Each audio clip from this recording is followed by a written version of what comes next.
Olá, esse vídeo é dirigido aos meus alunos do segundo ano de Direito Matutino da UEMS. Queridos, nós já estamos estudando as modalidades de pagamento indireto. Já estudamos a teoria do pagamento, as regras de quem paga, a quem recebe, o objeto do pagamento, as formalidades da quitação, o tempo e o local do pagamento. Esse é o pagamento direto, que é aquele que tem a intenção de extinguir uma obrigação e seja na forma como foi estabelecida anteriormente. Agora nós estamos estudando alguns institutos em que o legislador atribui como capaz de extinguir a obrigação, mas não da forma como como foi convencionado, como foi pensado, como estava na origem do contrato. Então nós já estudamos o pagamento em consignação, já estudamos subrogação e dação em pagamento.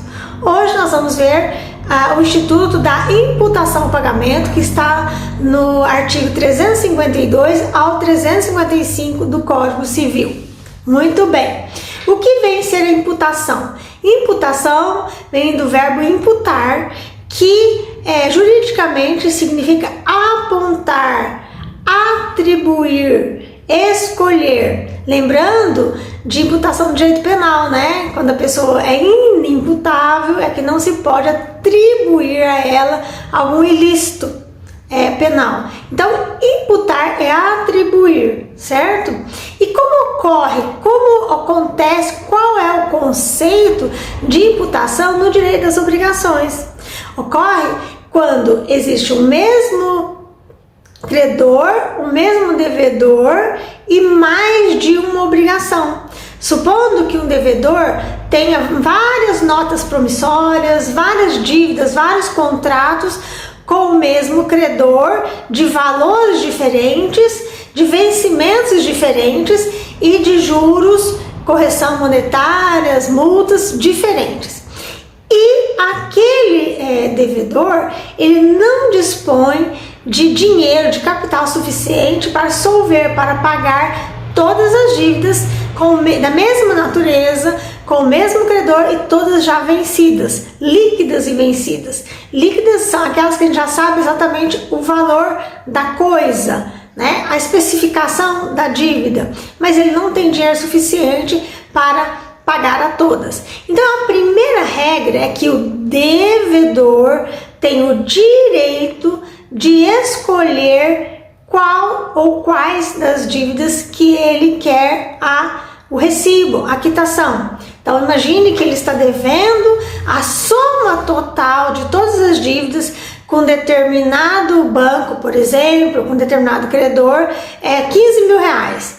E ele tem apenas 12 mil reais. Ele tem apenas um valor que não é suficiente para quitar todas elas. Então ele vai efetuar o depósito, vai entregar o dinheiro e dizer, olha, eu quero a quitação da dívida A, da C e da D. O devedor tem o direito de escolher qual ou quais das dívidas ele quer receber a quitação. A segunda regra é que se ele não o fizer, se ele não apontar, se ele não imputar, se ele não atribuir qual ou quais das dívidas ele quer solver, o direito transfere-se para o credor e ele o faz no momento de entregar a quitação, o recibo. Então são, por exemplo, 5 dívidas com datas diferentes, todas vencidas, com juros, correções, multas, acessórios diferentes e o devedor entrega um valor, uma quantia para o credor que não é suficiente para saltar todas as dívidas, mas ele não aponta qual ou quais as dívidas ele quer que seja efetivado a quitação. Então aquele credor ele tem o direito de dar o recibo de qual ou quais prestações ou quais dívidas ele quer dar a quitação, sem direito depois do devedor reclamar, porque ele não o fez, certo? E se acaso nem o devedor, nem o credor imputa, aponta qual ou quais das dívidas que aquele valor será suficiente para atribuir a quitação, para solver. Então, passa essa dada ao legislador, a lei. A lei diz, olha, o devedor tem direito de escolher, de imputar, ou segunda opção, o credor. Se ele não faz, a lei faz. E como é que a lei faz? Pela vontade da lei. Primeiro, aqueles que têm pago os juros. Tá? Então, se tem mais de uma dívida, existe o capital e os juros. Então, vai ser serão quitados os juros em primeiro lugar. Depois, se sobrar o capital. Então, primeiro os juros, depois o capital. E se porventura o dinheiro seria suficiente para pagar juros e capital de determinadas prestações, como é que faz? Aí vai para a dívida mais antiga e depois por último, a mais onerosa, certo? Então, a mais antiga, pela anterioridade, então, tá quitando lá os juros, né? Deu para quitar todos os juros de todas as dívidas e um pouco de capital de algumas. E aí, como é que faz? Se elas vencem, se elas forem tem uma mais antiga, vai pagar a mais antiga. Se vencerem duas na mesma data, então vai escolher a dívida que é mais onerosa, que tem uma incidência de um juro maior, de correção maior, que tem taxas maiores, que for mais onerosa, certo? Então são essas as regras de imputação. Primeiro, o devedor escolhe, ele tem mais de uma dívida e não tem capital, não tem dinheiro suficiente para pagar todas. Ele escolhe qual ele quer receber a quitação.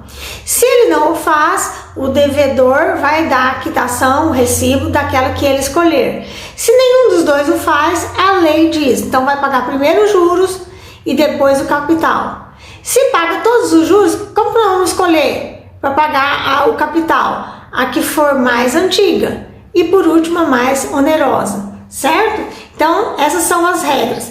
Quais são os requisitos para que possa lançar mão desse instituto de imputação? Primeiro, tem que ser os mesmos sujeitos, identidade de partes, o mesmo credor e o mesmo devedor, certo?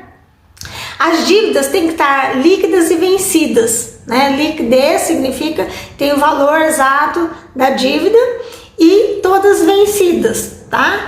E o pagamento não integral de todas as dívidas, porque se o devedor tem mais de uma dívida, mais de uma prestação com o mesmo credor, e ele tiver dinheiro suficiente para pagar todas, não justifica esse instituto de imputação.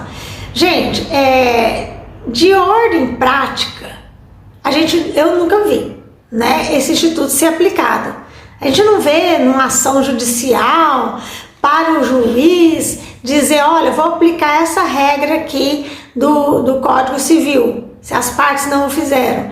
Mas cai na prova, cai em concursos, né? Então, é interessante vocês terem conhecimento.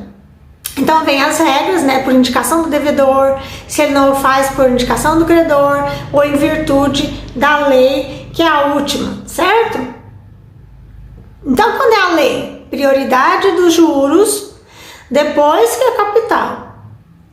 A mais antiga, as vencidas mais antigas, e a última regra, a mais onerosa, certo? Gente, olha, essa matéria, ela está disposta no artigo 352 a 355. Gostaria que vocês lessem, tá? Esses artigos. E eu vou deixar, hoje eu vou estar publicando esse vídeo e tem uma tarefinha, um exercício sobre essa matéria para vocês responderem, que vai valer a presença na data de hoje, ok?